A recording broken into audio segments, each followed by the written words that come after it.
yako ya pwani. Kuna tetesi sasa hivi kwamba umeachana na mke wako.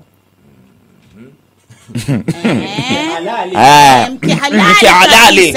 Alafu katika kuacha wasikia bwana mimi mwezio niliachwa, nimetengewa chai asubuhi. Nimeachwa, kumbe mtu anafunga ndoa huko. Mimi natengewa chai na kunywa hapa bwana shela kule mtu kashafunga. Nililia. Wewe nasikia na wewe Hamad meachana leo, kesho ndoa. Ina maana vikao vinaendelea mkiwa ndani tena jamani. Nataka nimuulize swali moja tu. Ni kwamba ni kweli umeachana na mke wako Nawal? Nawal. Yeah. Mimi sijatoa talaka.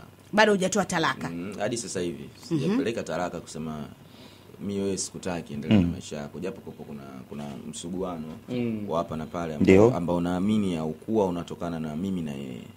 Ulikuwa kutokana na familia yake. Umeelewa? Iko kitu naweza kuongea hivyo straight.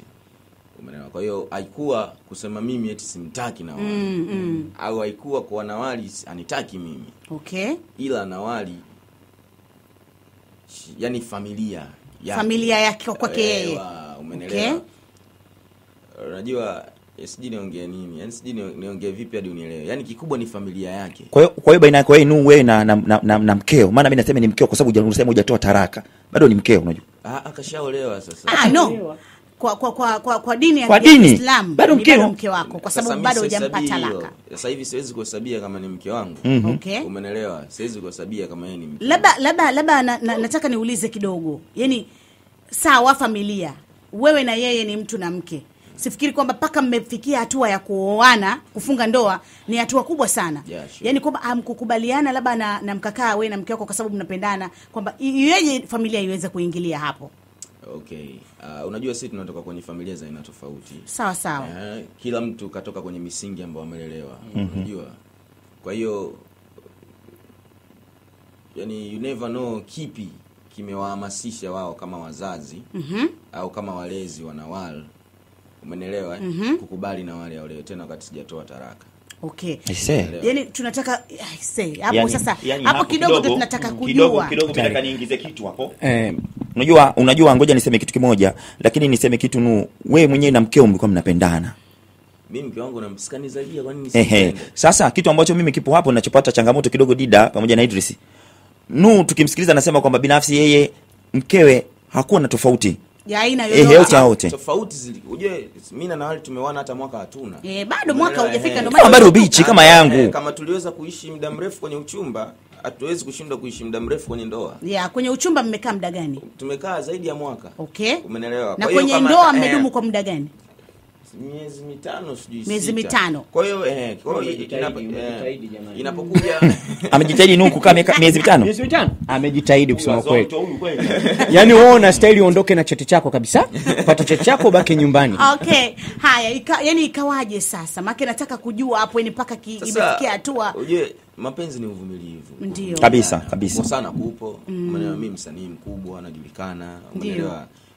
Sometimes vitu vinatokea tu automatically ambayo kama mwanamke wangu wakati tunaishi kwenye uchumba alikuwa anajua huyu ni msanii. Ndio. Umeelewa? Alikopoka anajua shida zako, raha zako, anajua kila kitu.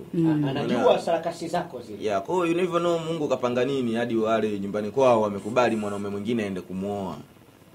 Okay, msikilizaji wa 101.5 Times FM, hii kidogo ni story ambayo yani inanisisimua hadi mimi kidogo tunadumu mimi na wewe zetu tunadumu, lakini mimi na wewe mwenzangu miezi 5 mimi at least ulifika na nini mwaka tuko na Mziwanda na tunaendelea kumuuliza tulikuwa tunazungumzia kuhusiana swala la ndoa yako ambapo tumeshtuka kidogo kuona ndoa ambayo ina miezi 5. Tulikuwa tunapenda kapo yenu, mimi nilikuwa napenda na chungulia kila wakati mkiwa pamoja na nini na mpaka mkafikia kupata mtoto, ina maana kwamba mlikuwa mna malengo mengi.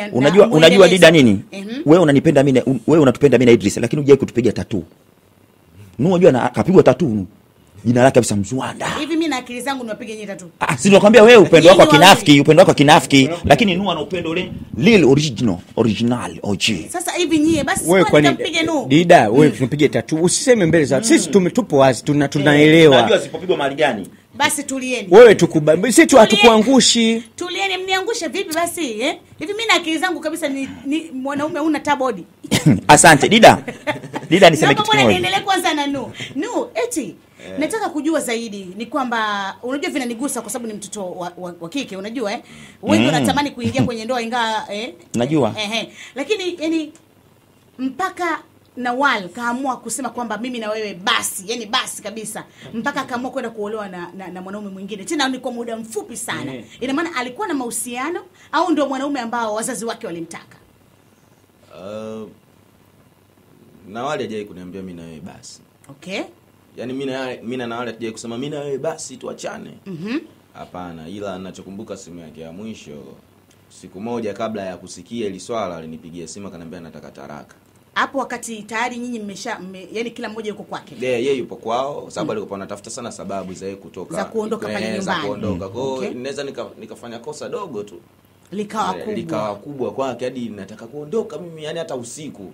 Okay. Umeelewa? Kwa means kuna kitu kinaendelea mimi sijui. Umeelewa? Kwa walikuwa wanajitahidi sana mimi nitoe taraka kwa kunifanyia makero na kuniudhi, unajua lakini mimi nilikuwa silifikiri hilo.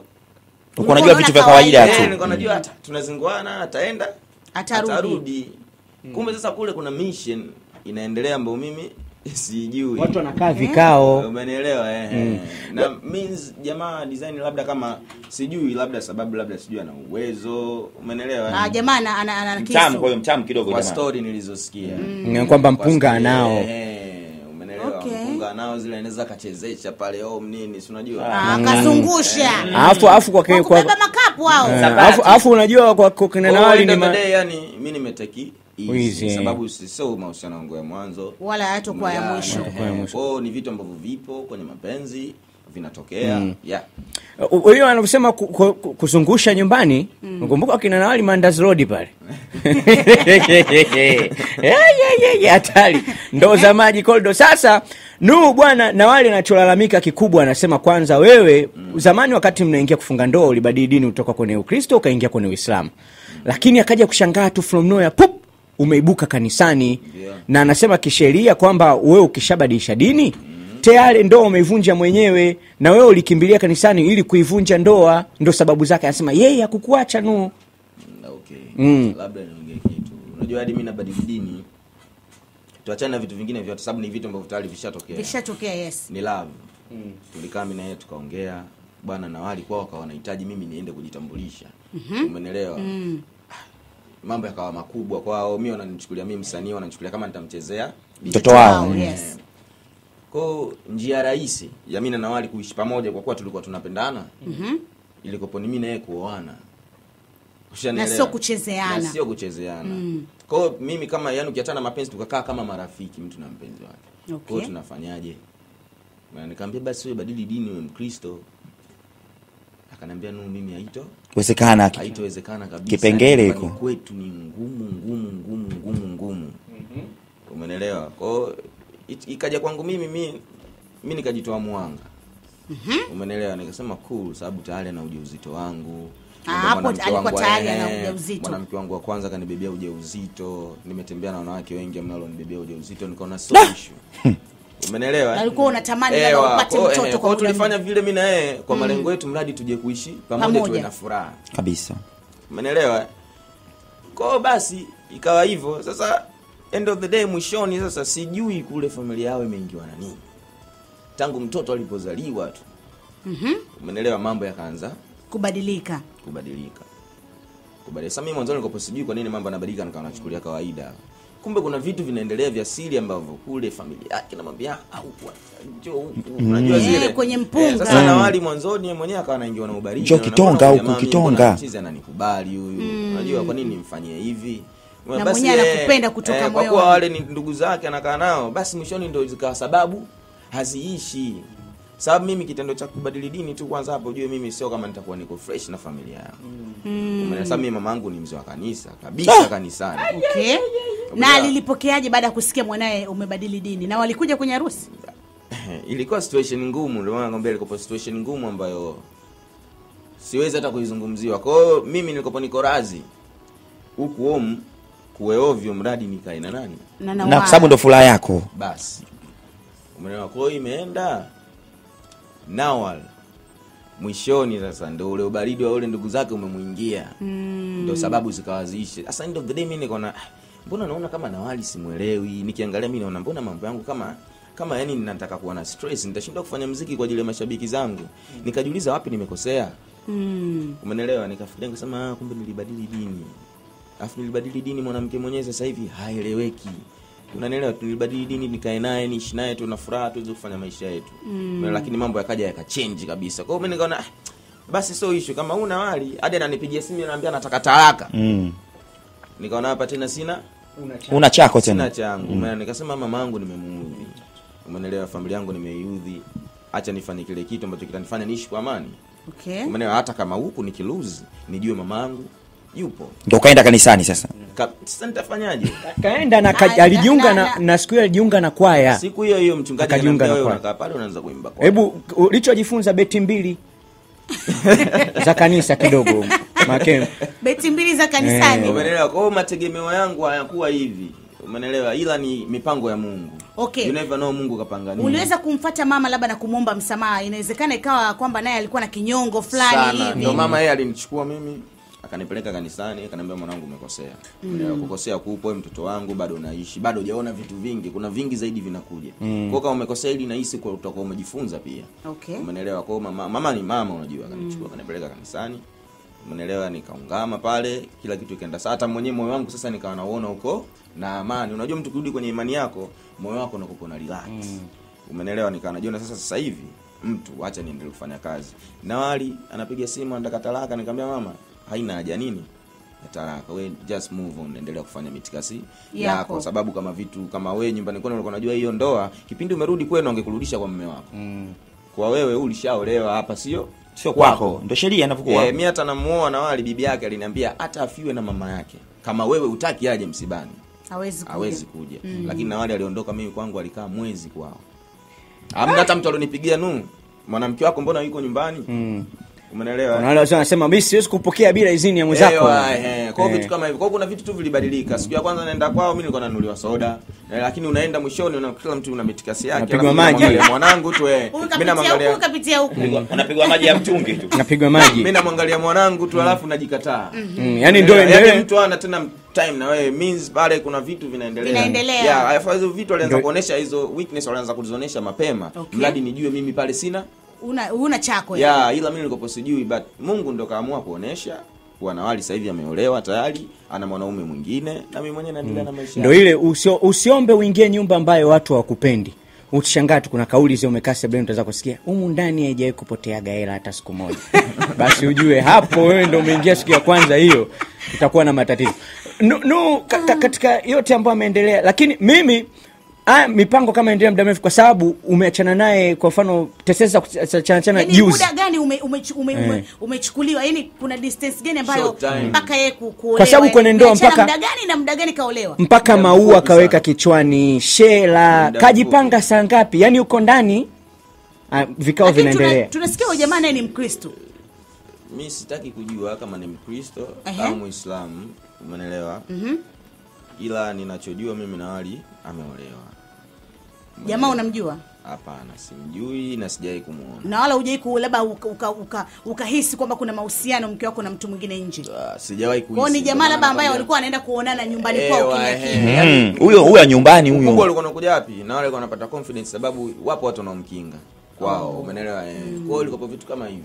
Kwa hiyo jamaa inawezekana na wale walikuwa yuko huko, yeye ana mind kule. Bwana mbona Nawali bado yuko kule bwana, inabidi arudi. Ndio maana Nawali zikawa sababu nyingi, yani Nawali akae nyumbani.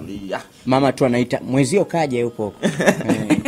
Sasa naomba kujua, ndio tayari yani kitu ambacho kinakuumiza na hisi kitakuwa ni mtoto. Sure. Ambaye ulitamani yani uwe naye muda wote. Sasa inakuwaje sasa hivi na tayari kashaolewa na mtu mwingine, jinsi ya kuweza kumuona mwanao? Mimi hilo jambo nimemkabidhi Mwenyezi Mungu. Mwanangu nampenda, sio kama simpendi. Umeelewa? Kwa kuhusu mwanangu nitamlea. Umeelewa? Nitafanya kila kitu ambacho anahitaji mwanangu. Lakini kikubwa kinachoniuma misingi. Unajua kila baba ana misingi kwa mwanae. Kabisa. Kwa mimi nilikuwa nimepanga mwanangu nimlee hivi. Kwa hiyo anapokuja kukaa na mtu mwingine, mtoto wako ni mtoto wako, alafu mtoto wa mwenzio ni wa mwenzio. Chako ni chako. Mwanangu kama vile mimi ambavyo ningeweza kumtreat. Umeelewa? Kwa hiyo hilo swala linaniuma sana. Kwa hiyo mimi nitajitahidi kwa nguvu yangu na kumuomba Mwenyezi Mungu niweze kumlea mwanangu, ila naamini atarudi akiwa hivi hivi mdogo. Haya, anasema kwamba jamani, kuna watu wanachezea bahati wewe hadi kubadilisha dini kwa ajili yako. Leo hii unawafuata ndugu kuwagombanisha watu, wanaenda kwa waganga kutafuta ndoa na wafanikiwe, ili wewe umepata bahati unaichezea. Wengine hapa tangia mwaka uanze hata barua ya uchumba hatujatolewa. Tupo tu, Mungu nipe bahati hiyo mie. Anasema ya kuelewa anasema Dadida, kama vipi nifanyie mpango anioe mimi. Anaitwa Mainari wa Migomigo. Ndugu yetu. Kuna nani watu wanajitokeza hapa wile watatu fursa hizo fursa hizi za kutaka labda kama una mpango. Kuna mtoto anaitwa Minar kutoka Migo Magomeni. Anasema kwanza anampa big up Mziwanda kwa kazi nzuri anazozifanya, pia kwa kipindi kigumu alichopitia, na mpapole muulize kwa sasa bado yupo na mwanae au bado wanamngangania wazazi wa huyo mkewe Umarichela. Kwa sheria mtoto siruhusi kukaa naye. Bado mdogo sana, inabidi akae na mama yake. Ila ningekuwa na uwezo, kama ingekuwa inaruhusiwa, ningemchukua mwanangu. Wanasema pole kaka, lakini tunasikia kwamba Shishi ndo mmoja kati ya watu ambao wamesababisha wewe kutengana na mkeo. Je, hili lina ukweli ndani yake? Yule hausiani kabisa, yani wanamsingizia. Okay. Hausiani kabisa, hausiani. Unajua kwa nini watu wanasema hivi? Kwa sababu wakati umeachana na Nawali ameolewa, huku Shishi naye ameshatolewa posa, anatarajia kuolewa. Ni kweli? Shishi anatarajia kuolewa. Na Nuhu. Sio Nuhu tena. Lakini tena sasa ameibuka, sasa sijui sasa ni Nuhu, kaibuka tena mwanamke mwingine anashtaki tena Shishi. Kaiba bwana tena kwa mtu. Huyo anataka kuoa. Sasa ni unarudi kwa Shishi. Kafungua mgahawa sasa hizi. Kuku hapo wengi pale. Mwenye mgawa ninao, labda exclusive ambayo sijai kuongea. Okay, safi. Yeah. Lakini hebu niambie kwa mfano ikitokea kwamba Shishi akataka mrudiane. Labda wewe kama wewe, maana mmekaa na tunajua kwamba kapo ile uko ina kiki mjini na vitu kama hivyo. Inawezekana kweli kwamba labda mnaweza mkarudiana na nini? Inawezekana tu. Na unaambiwa mwali ukimuona unamuuliza swali kaenda machini, unajua kuna mshindo hapo unakuja. Huko nilishapita huko. Kwa hiyo huwezi kurudiana naye. Siwezi kurudi. Anasema Dida mwambie mimi nampenda Nuo, naitwa Eliza Watemeke na ninatafuta mume siku nyingi. Yupo Idris hapa na Elko. Inabidi upambane na hali yako. Mimi namshauri Nuo apambane na hali yake, mademu wengi wa bongo mieyusho. Tutokea timu Shida for real, nilikuwa ngaya msafi wa Mkuranga pale. Pole sana kaka Nuo, naitwa Sheila. Anasema Dida mimi natamani anioe, naitwa Neifati, nipo Kinyerezi. Jamani, mbali huko hawezi kufika Nuo. Bwana Kinyerezi hapo sasa mbali huko jamani, mbali huko. Barabara huko bado hajapo alama. Anaitwa nipo Mchukwi aje kwangu. Haya, kuna watu wanaacha hadi namba zao za simu ili uweze kuwatafuta kwa sababu wanahitaji. Unajua kuna watu wanakuwa wanampenda mtu mpaka wanachanganyikiwa. Sasa hii nafasi ambayo imetokea inaonekana kwamba kijana chumba akijapangishwa hapa. Labda waambie tu sasa hivi Nuka wa mlokole. Kwa hiyo maana vitu kama hivyo anatafuta wale waimba mapambio za sauti ya pili. Dada Fatuma yuko hoi na Mziwanda kiukweli kabisa. Kuna dada yuko hoi kabisa huko. Umenielewa Lakini kuna mwingine katoa namba yake ya simu hapa. Yeye ana njaa dida huyo. Au unaonaje Ilala Jumamosi tufanye audition ya mke? Hapana, mimi sasa hivi acha nitulie. Wajipange mstari, wajaze form, muache kwanza Idris aendelee kuimba vizuri. Unaona unajua sasa hivi kidogo nyimbo unatakiwa uende huku na huko, sababu kidogo yana base kidogo na Mungu. Unajua Mungu ukimshikisha sana kwenye atakupata mke mwingine mzuri. Afu na mapambio. Unataka kanisani huko. Utampata master choir yule. Tatizo mapenzi ya kisuperstar ya dumu, na mshauri atafute wa kawaida tu, yani yuko mtaani. Kina Pili. Akuwa star. Kina Sikitu. Na wala kuwa star. Alimstahisha mwenyewe. Akuwa star, kwa anajulikana kweli. Akamstahisha, akapanda vizuri. Si ndio inavyokuaga, lakini toka Mandazi Road mpaka Ilala. Watu wakubwa jamani. Nauli 500 saa hizi. Bwana kabeba kila kitu. Nguo zake zipo. Yaani tunakwambia mimi na hali. Sasa kwa nini asije kuchukua nguo zake? Anakujaje kwa sura gani? Vile dressing table ya action party ipo. Kila kitu chake na hali ninacho mimi. Au utakuachia labda ufidie mahali yako labda labda anaweza akarudi huyu mimi na kwani mahali ulitoa bei gani wakati unao? Siwezi kutaja, ila mahali afu nilipata kwa shida. Au ulipigwa cha mkeka bwana? Show nilipo kwenye show nilikopo Kigoma. Unasema inaitwa Kibondo. Nimefika tu ile langu ya show niliopewa tu advance. Sababu jamaa ananiambia hadi ukifika ndo tunakupa hela. Nimefika tu nikamtumia HK hela. Ndio la mali hiyo. HK alikuwa mshengangu, nikamwambia HK hela hiyo hapo mwanangu peleka. Ilikuwa zaidi ya milioni hiyo. Siri yangu kakwambia hawezi kusema, au unamlazimisha nini sasa? Kuna watu hadi wanaulizia Nuhu anasali kanisa gani? Waende kwa Wakajifanya wanaimba mapambio pale mbele. Anaitwa Tuma, anapatikana Zanzibar. Okay, kwa hiyo kila kitu chake kakiache kiko nyumbani. Kila kitu chake na wale aliondoka yeye kama yeye. Ukiviona unajisikiaje? Sasa nikisema nianze kufuatilia nikiviona vinipe stress, nitashindwa kufanya muziki. Umeelewa? Nitashindwa kufanya muziki na nitalose. Umeelewa? Kwa hiyo yani mimi ninachoshukuru Mungu amenipa moyo tu wa ujasiri. Sababu ile siku ya kwanza tu nilivyosikia washikaji zangu wametumiwa picha nini, yani niliema tu nikapata stress usiku kama nimepata na pressure unajua. Lakini kesho yake nilipoamka nasema fresh. Ushawahi labda hata siku moja kwenye mapito yako ya ndoto kamuota hivi? Maana unajua mimi shapita hiyo. Kwa hiyo sasa hivi ndoto zako hata kidogo hazina ushirikiano na yeye. Bora angekuwa hajaolewa. Ni bora angekuwa hajaolewa, lakini tayari ni mke wa mtu. Dida unaweza kaona Dida kwa kitu. Unajua mtu kufanya hivyo. Unajua mtu unampenda unaona alafu ndo familia inaingilia kati. Unajua mimi ninachoona hapa hakuna kitu ambacho kimetokea baina ya Nuhu na mkewe. Ninachotaka kusema ni hivi, ni kwamba huu ni upande wa Nuhu ambao tumemsikiliza yeye nini amesema, hatujamsikiliza na wale nini ambacho amezungumza amesemaje. Kwa hiyo inawezekana haya ni ya Nuhu ambaye amesema kila mwamba ngoma vuta pande yake. Lakini hiki ni kitu ambacho yeye anacho rohoni mwake, ni kwamba alikuwa anampenda vipi, umenielewa? Ikifikia hatua mtu kuolewa na mtu mwingine, ina maana kwamba unaenda sehemu kwa sababu ya kuna namna unakuta roho yake iko kwa Nuhu bwana. Inakuaga siku zote una maswali unajiuza mengi ukiachwa wewe na nini jamani, ni kiiba au nini? Yani unajua Msondo Ngoma Wendi au kitu gani hasa ambacho kimefanya hadi tuchukulie wimbo wako mpya ambao unakuja Bao la Ushindi. Bao la Ushindi hapo mengi. Haswa wewe bao lako la ushindi limekaaje?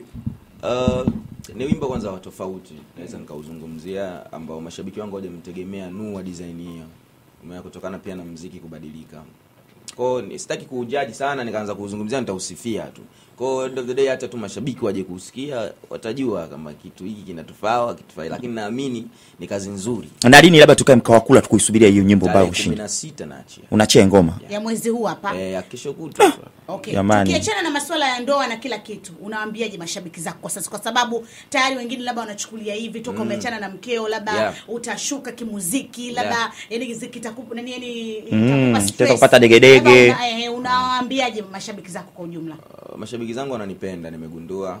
Naona DM zao wengi pole ila tunaomba usiache kufanya muziki, wasikufanye ushuke. Yani mimi still nitaendelea kufanya muziki na wamenijua mashabiki wangu kwa ajili ya muziki, sio mapenzi yangu. Also hii ni maisha tu personal ambao hata Dida unaisha wewe, ila tu kutokana na fame ile watu wanakuwa rahisi kujua unavyoishi. Lakini vitu ambavyo vinatokea kwa mtu yoyote, sababu si hata hapa yenyewe hatujui wewe umetokaje nyumbani kabisa. Hata tumepiga amza kanuni. Kwa end of the day mashabiki wanataka kujua kinaendelea kipi, ndio maana anaweza kuongea ili waweze kushusha pressure na wao pia wanasikiliza Nuhu kwa anataka kuachia kitu gani au Nuhu atafanya nini. Usijali Nuhu, uko peke yako, Dida uko naye, yule experience mara nyingi kuliko wewe. Amepita mapito mazito. Kwa nini mnaona mnitolee mfano mimi? Yani tunampa moyo kijana wetu. Yani nakwambia Nuhu, kila wanasema hivi, ukiona kila kitu kimekuja kwa sababu. Kila likuepukalo lina heri na wewe. Unakuta Mwenyezi Mungu anakutoa hapo, anakutaka kukupeleka sehemu nyingine. Kuna maisha baada ya hilo. Nyinyi nataka niseme wanaume, mkioga mnaacha, mara nyingine mnajifanyaga mnataka kukumbushia. Lazima muuli. Unagonga tu kama ng'ombe wanapelekwa mnadani. Sasa kumbe vipi? Tunataka kukumbushia. Haya, tumemaliza na Nuhu. Labda cha mwisho kabisa ili tuweze kukuacha ukapumzike, tuendelee na mambo mengine studio. Mimi nawapenda sana mashabiki wangu. Siweza kuongea. Okay. Tukamwacha akapumzike. Nuhu jamani yuko soba. Atusalie kidogo angalau atusalie. Nuhu yuko soba au si sasa hivi. Kwa hiyo anakwenda kupumzika. Hatakiwi kuzungumza sana. Okay, katika nyimbo zako ambazo tayari ziko nyingi sana, nyimbo gani labda ungependa tuipige kwa siku ya leo? Leo katika hizi ambazo zipo hapa 3, Anameremeta, Wife Material pamoja na Jike Shupa.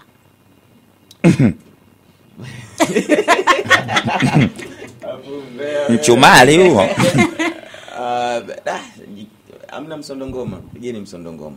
Mbona hizo zingine ni? Nimemwambia nyimbo 3 zipo. Hizo zingine Wife Material, Anameremeta na Jike Shupa. Chagua moja.